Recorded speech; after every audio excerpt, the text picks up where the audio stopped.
बच करके रहें। जो संसाधन सरकार ने इस 2-3 महीने में लॉकडाउन के दौरान उपलब्ध कराए हैं, मैं समझता हूं इससे काफी प्रदेश के लोगों को फायदा हुआ है।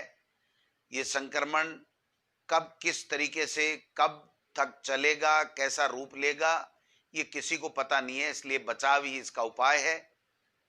लेकिन इस कोरोना संक्रमण के जो आपदा आई उसमें हम सब ने झेली है, लेकिन हमारे युवा बेरोजगार जो हमारी सरकार, गहलोत साहब की सरकार को बनाने में अपनी प्रमुख भूमिका निभा चुके हैं और उन्हीं के कारण से हम सब आज सरकार में हैं। तो हमारा दायित्व बनता है कि जो हमारे नौजवान साथी जो सरकारी नौकरियों की तलाश में हैं, वो चाहते हैं कि सरकार हमें जल्दी से जल्दी नौकरियां दे।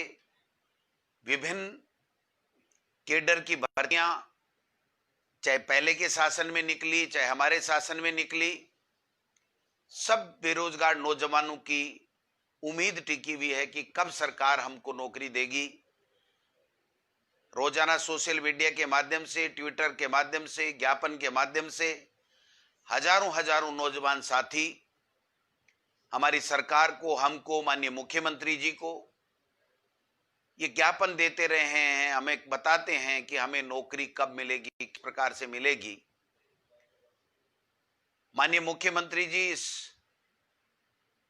बेरोजगार नौजवानों की नौकरी देने की और लेने की जो बात है उसके लिए बड़े गंभीर हैं। हमसे इस 6 महीने के अंदर कम से कम 4-5 मीटिंग कर चुके हैं। सभी अधिकारियों के साथ हमारी वार्ता माननीय मुख्यमंत्री जी से हुई। वो हमसे बार बार एक ही बात कहते हैं कि राजस्थान को नौजवान जो बेरोजगार है, शिक्षित है, सरकार में नौकरी हासिल करने की पात्रता वो पूरी रखता है, उसको नौकरी जल्दी से जल्दी कैसे मिले, इस दिशा में सबको काम करना है।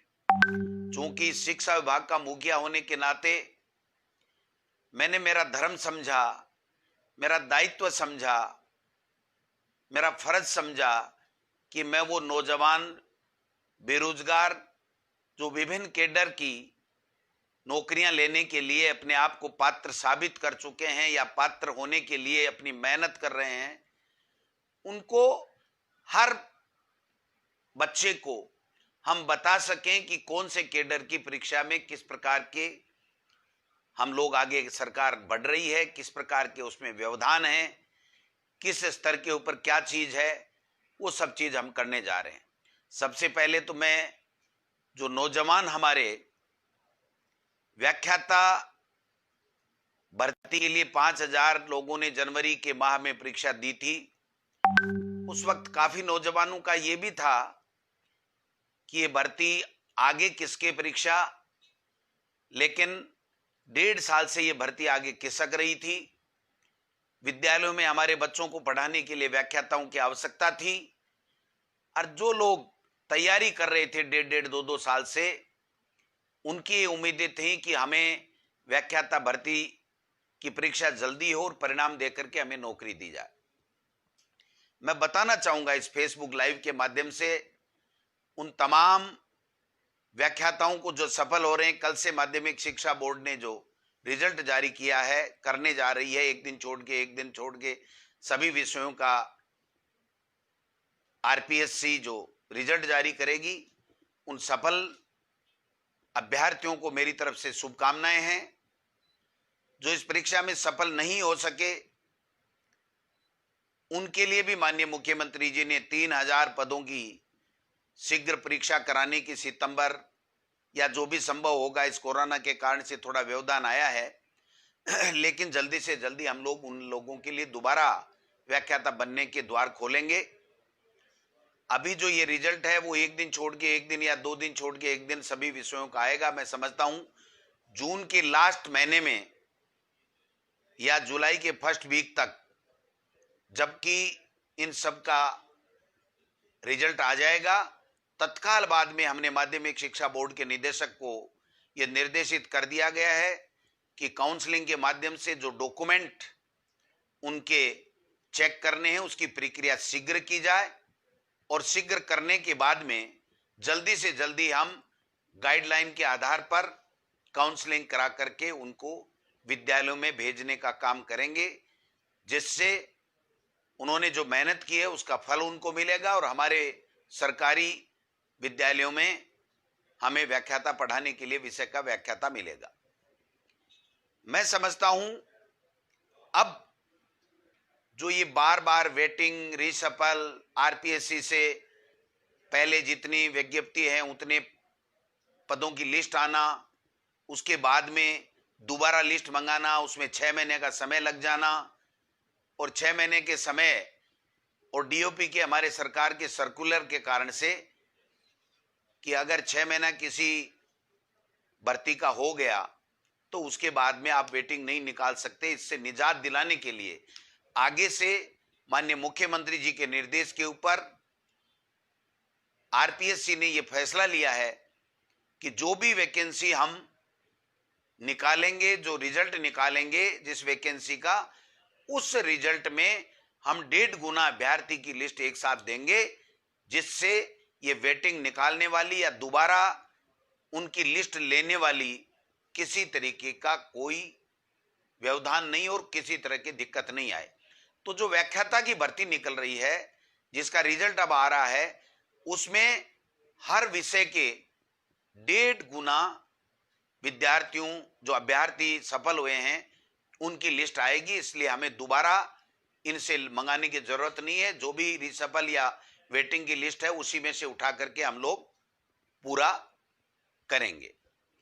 दूसरा, वरिष्ठ अध्यापक 2016 का मामला, रिसफल का हाईकोर्ट के भी आदेश आ गए थे और सरकार ने यह फैसला ले लिया था कि हम सुप्रीम कोर्ट में अपील करेंगे, लेकिन मैंने निवेदन किया मेरे विभाग के अधिकारियों से और कमेटी से कि इसका पुनः परीक्षण कराया जाए, और उसका पुनः 2-4 दिन पहले परीक्षण हुआ और मुझे बताते हुए बड़ी खुशी है कि वरिष्ठ अध्यापक 2016 का जो रीशफल का मैटर था, उसमें सरकार ने यह निर्णय कर लिया है कि हम रीशफल करेंगे और रीशफल करने के बाद में तत्काल बाद में हम 2018 की जो वरिष्ठ अध्यापक जो भर्ती है उसके साथ साथ उन सफल अभ्यर्थियों को भी हम लोग नियुक्ति देने की प्रक्रिया करेंगे।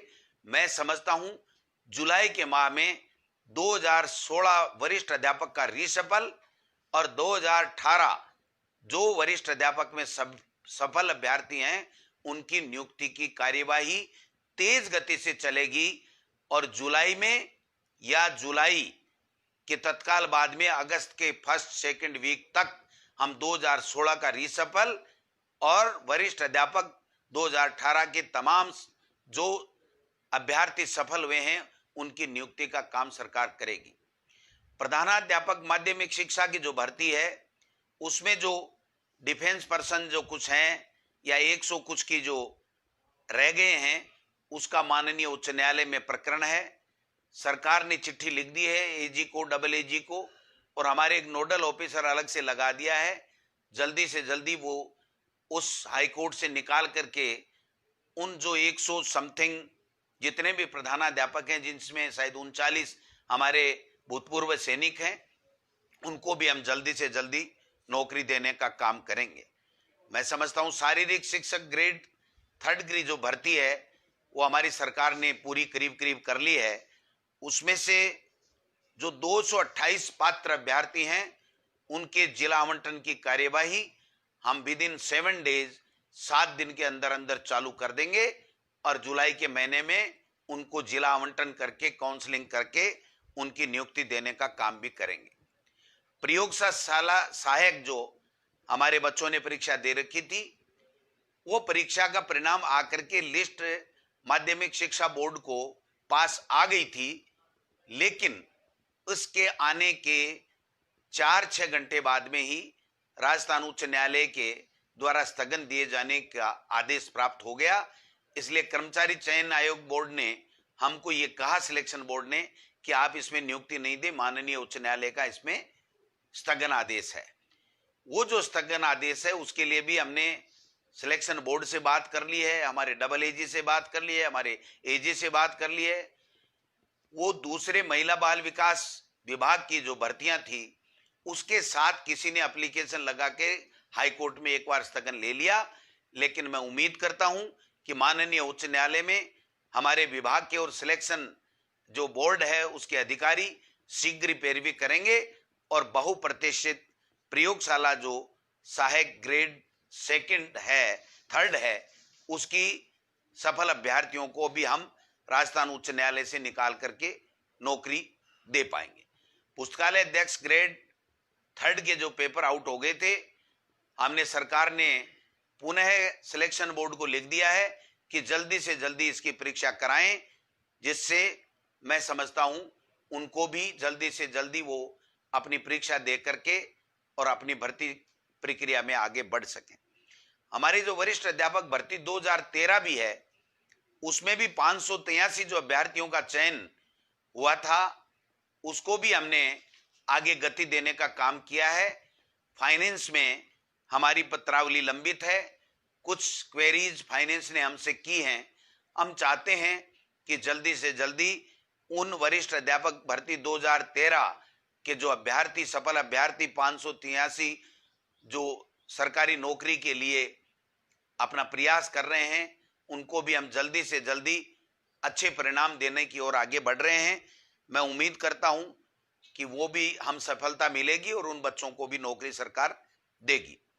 शिक्षक भर्ती जो L2 2016 है, उसके लिए चूंकि जो कमेटी बनी होती है अपील करने की और अपील नहीं करने की, उस कमेटी ने अपील करने का निर्णय सुप्रीम कोर्ट में कर लिया है, जिसमें मंत्री का कोई रोल नहीं होता, मुख्यमंत्री का कोई रोल नहीं होता है। फाइनेंस, लीगल विभाग की सचिव वगैरह की पूरी कमेटी बनी होती है और वो कमेटी मेरिट और सरकारी नियम और DOP के सर्कुलर और उन सब को देख करके फैसला करती है कि हमको किस प्रकार से आगे बढ़ना है। तो मैं समझता हूं SLP का निर्णय जब जल्दी आएगा तो उसके बाद में हम लोग उनके लिए भी आगे बढ़ने का काम करेंगे।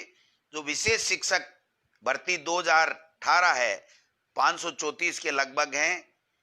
इसमें सरकार ने जो विशेष शिक्षकों के लिए DOP में पत्रावली भेजी है कि हमें स्थिरता दी जाए, जिससे उनको भी हम जल्दी से जल्दी नौकरी दे सकें।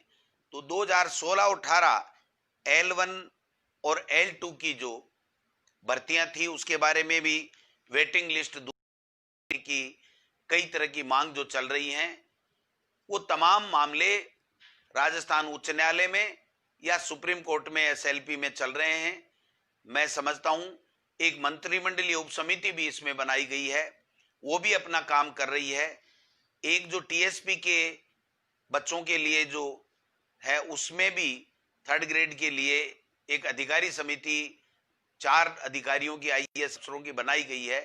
वो समिति भी शायद 26 तारीख को अपनी अंतिम बैठक कर रही है। तो मैं समझता हूं जल्दी उसमें भी हम लोग काम करने का काम करेंगे। अब मैं जो बच्चे रीट की एग्जाम देना चाहते हैं, 31,000 की भर्ती की जो हमारी सरकार ने, माननीय मुख्यमंत्री जी ने घोषणा कर रखी है, उसमें तकरीबन काम हमने मीटिंग करके पूरा कर लिया है।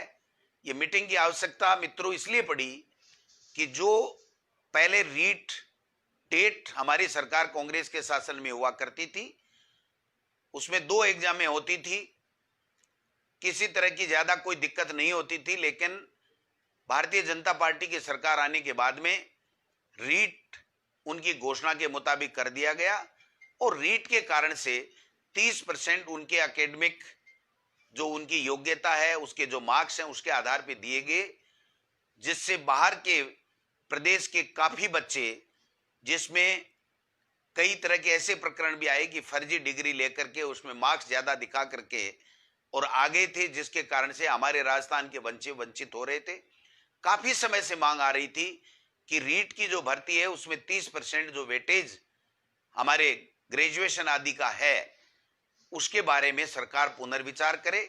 हमने हमारी भावना माननीय मुख्यमंत्री जी के समक्ष रखी, हमारे अधिकारी लेवल पर हमारी बैठकें हुई हैं और बैठकें होकर के उसमें कई बिंदु, कुछ वर्गों को रीट में पात्रता में स्थिलन देने का बिंदु था, कॉमर्स के विद्यार्थियों को सम्मिलित करने की बात थी, वेटेज को कम करना, खत्म करना या वैसे का वैसे रखना, ये जो बिंदु थे, इन सब बिंदुओं के ऊपर विस्तार से चर्चा हुई है। कुछ हमारे जो एनसीटी की गाइडलाइन है उसके मुताबिक कुछ चेंजेज हमें कॉमर्स के विद्यार्थियों को अगर हम शामिल करेंगे तो उसमें कुछ चेंजेज करने पड़ेंगे। अगर हम वेटेज को वाले मुद्दे को दूसरे तरीके से अगर हम करना चाहेंगे तो भी हमें पंचायती राज एक्ट में रूल्स में जो संशोधन करना पड़ेगा। उसके लिए ऊपरी स्तर पे, उच्च स्तर के ऊपर काफी विचार विमर्श हुआ है। अंतिम जो उसमें प्रक्रिया में चल रही है ये मामला, और जल्दी से जल्दी इसमें फैसला करने के उपरांत जो रीट का फाइनल सिलेक्शन 3rd ग्रेड के टीचर का है उसकी प्रक्रिया क्या होगी उसका जल्दी ही निस्तारण किया जाएगा। आप निश्चिंत रहें, सरकार ये चाहती है कि हमारे बेरोजगारों को नौकरी मिले, लेकिन गहलोत साहब की ये इच्छा है कि नौकरियां, भर्तियां कोर्टों में नहीं अटके। उससे पहले आप जितनी तैयारी करनी है कर लीजिए, लेकिन जब कोई बच्चा तैयारी करके एग्जाम देता है और उसको अगर तैयारी के लिए हम लोग तैयारी के साथ में वो एग्जाम देने के बाद में अगर कोर्टों में कहीं उलझ जाता है तो मैं समझता हूं वो दिक्कत वाली बात होती है। तो हमने प्रयास किया है कि हम जल्दी से जल्दी इस दिशा में आगे बढ़ें और कोर्ट में हमारा कोई मामला नहीं जा पाए, इस दिशा में हम लोग काम कर रहे हैं। बाकी जितने भी भर्तियां हैं उनके बारे में सब में मैंने आपको बताया है, पीटीआई का बताया है। जल्दी हम 228 का जिला आवंटन कर रहे हैं। प्रधानाध्यापक के लिए हमने हाई कोर्ट में कह दिया है। जो हमारे वरिष्ठ अध्यापक हैं 2016 का रिशफल हम करेंगे, 2018 को जल्दी हम नियुक्ति देंगे। जो कनिष्ठ सहायक जो लिपिक हैं एलडीसी की जो भर्ती है उसमें हमने जिला आवंटन की प्रक्रिया को पूरा कर लिया है और जो कैलेंडर दिया है उसके मुताबिक हम लोग आगे बढ़ रहे हैं और जल्दी जुलाई के महीने में भी हम लोग उनको नौकरी देंगे। मैं समझता हूं समय समय पर हम सब लोग इन चीजों की चर्चा करें और चर्चा करने के उपरांत हम लोग पारदर्शिता के साथ में, हमारी सरकार माननीय मुख्यमंत्री चाहते हैं कि पारदर्शिता से हम सारी चीजें बताएं। जो शिक्षक भर्ती 2012 है उसके लिए भी जो पंचायती राज की भर्ती थी जिला परिषदों के माध्यम से हुई थी, उसमें भी पंचायती राज के अधिकारी और उनकी जो लीगल की, डीओपी की, फाइनेंस की कमेटी बनी हुई थी, उन्होंने एसएलपी करने का निर्णय ले लिया। चूंकि वो एक कमेटी होती है जो संविधान में उनको अधिकार प्राप्त है, उनको फैसला करना होता है कि अपील होगी या हम नोट अपील होगी, तो वो भी कर दिया गया है। बाकी जितने भी भर्तियां हैं जल्दी से जल्दी करेंगे। 31,000 टीचर्स की जो आपकी रीट की एग्जाम है जो उसको भी हम जल्दी इसको अंतिम फैसला करने के बाद में हम लोग इस कोरोना महामारी से हम लोग निकल जाएं, क्योंकि कई जो पढ़ने वाले बच्चे हैं वो कोचिंग में पैसा जमा करा चुके। कोचिंग के कारण से उनका भी ये बात बार बार ज्ञापन से आता है कि साहब जब तक कोचिंग नहीं खुले तब तक आप अगर रीट कराओगे तो हम पहले वाले जो कंपटीशन में जो लोगों ने तैयारी करके दी उससे हम पिछड़ जाएंगे। लेकिन मैं आपको आश्वस्त करना चाहता हूं कि हम इस भर्ती को डिले नहीं करना चाहते। ज्ञापन देना अलग बात है, निर्णय करना अलग बात है। माननीय मुख्यमंत्री जी ने ये स्पष्ट निर्देश हमारे विभाग को दिया है कि जल्दी से जल्दी 3rd ग्रेड के जो टीचर्स हैं उनके लिए रीट की जो एग्जाम है उसको आप जल्दी कराइए। हमारे व्याख्याता जो 5,000 की जल्दी से जल्दी भर्ती कीजिए और जो बाकी शेष 3,000 की घोषणा माननीय मुख्यमंत्री जी ने कर रखी है उसके लिए भी हमने प्रक्रिया चालू कर दी है। डीपीसी हम लोग करवा रहे हैं, ऊपर से लेके नीचे तक की सबकी हम लोग डीपीसी करवा रहे हैं। 2nd ग्रेड वालों को दोनों 16 और 18 का हमने निर्णय ले लिया और जल्दी से जल्दी इनको नौकरी मिल रही है। मैं समझता हूं बहुत अच्छे तरीके से आप लोगों ने कोरोना में सबको बचाने का जो काम किया है, जो मेहनत कर रहे हैं, जो आप अवेयरनेस जागरूकता फैला रहे हैं उसमें आप काम कीजिए। और मैं एक बात और मेरे नौजवान साथियों से करना चाहता हूं कि हमें किसी तरह का कोई मुगालता हमारी सरकार को नहीं है कि आपकी वजह से, आपकी मेहनत की वजह से और आपसे जो वादे किए हैं उसके मुताबिक हम काम कर रहे हैं। आपके कारण से हम सरकार में आए हैं, तो हमारी और हमारे कांग्रेस के सरकार की पहली प्राथमिकता है कि हम आपको जल्दी से जल्दी नौकरियां दें, आपके लिए नौकरियों के लिए वातावरण निर्माण करें और हाई कोर्ट में हम मजबूती के साथ में पैरवी करें, सुप्रीम कोर्ट में हम मजबूती के साथ में हमारे नौजवान साथियों को नौकरी देने के लिए पैरवी करें। लेकिन चूंकि जो संवैधानिक व्यवस्थाएं बनी हुई हैं, उस व्यवस्थाओं में मंत्री का या मुख्यमंत्री का जिस स्तर पे रोल हो सकता है, उस स्तर पे हम हमारा रोल अदा कर सकते हैं। लेकिन जो कॉन्स्टिट्यूशनल जो कमेटी बनी होती है, जिसको अपील करने या नहीं अपील करने का जो अधिकार है, वो अधिकार उन्हीं को प्रदत्त है, उसमें हम कोई किसी तरीके का नहीं कर सकते। तो मैं समझता हूं इसलिए जो अपील करना नहीं करना, इसमें हमारा मंत्री का या मुख्यमंत्री का रोल नहीं होता है। इसलिए ये आपको कुछ लगता होगा थोड़ा बहुत कि साहब ये अपील क्यों करते हैं, हमको नौकरी क्यों नहीं देते हैं। आप समझने की चेष्टा करें, हम बराबर उनसे सलाह करते हैं, हम बराबर उनको गाइडेंस देते रहते हैं, हम बराबर उनसे पूछते रहते हैं कि कौन सी भर्ती की। मैं आपको आश्वस्त करना चाहता हूं कि माननीय मुख्यमंत्री अशोक गहलोत की सरकार हमारे प्रदेश के बेरोजगारों को जो नई नौकरी प्राप्त करना चाहते हैं, 3rd ग्रेड के टीचर की एग्जाम देना चाहते हैं, उनके लिए इस प्रकार की व्यवस्था करना चाहती है कि कोर्टों में भर्तियां नहीं अटके और हमारे राजस्थान के नौजवानों को ज्यादा से ज्यादा संविधान में जो अधिकार दिए हुए हैं उसके तहत उनको नौकरियां मिले और 2nd ग्रेड के बच्चों को भी मिले। और हमारे जब स्कूलें खुले तो हमें व्याख्याता 2nd ग्रेड 3rd ग्रेड सब टीचर मिले, तो हमारे गरीब का गांव ढाणी में बैठा हुआ गरीब का बच्चा भी अच्छे तरीके से अपने बच्चे को सरकारी स्कूल में बिना किसी फीस के पढ़ा सके। इस तरह की व्यवस्था हम लोग करने जा रहे हैं। आपने जो कोरोना में काम किया है उसके लिए बहुत अच्छी बात है। जो एलडीसी भर्ती है 2018, इसके लिए भी हमने डीओ को जो फार्म है वो जिले वाइज हम जल्दी आज या कल में ही भेज देंगे और जल्दी जो टाइम शेड्यूल दिया गया है उसके मुताबिक हम लोग आगे बढ़ेंगे।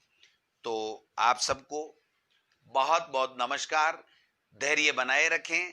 सरकार आपके द्वारा बनाई हुई है, आपकी सरकार है, आपके कल्याण के लिए, आपकी वैभूति के लिए, आपके विकास के लिए, आपकी प्रगति के लिए कार्य कर रही है।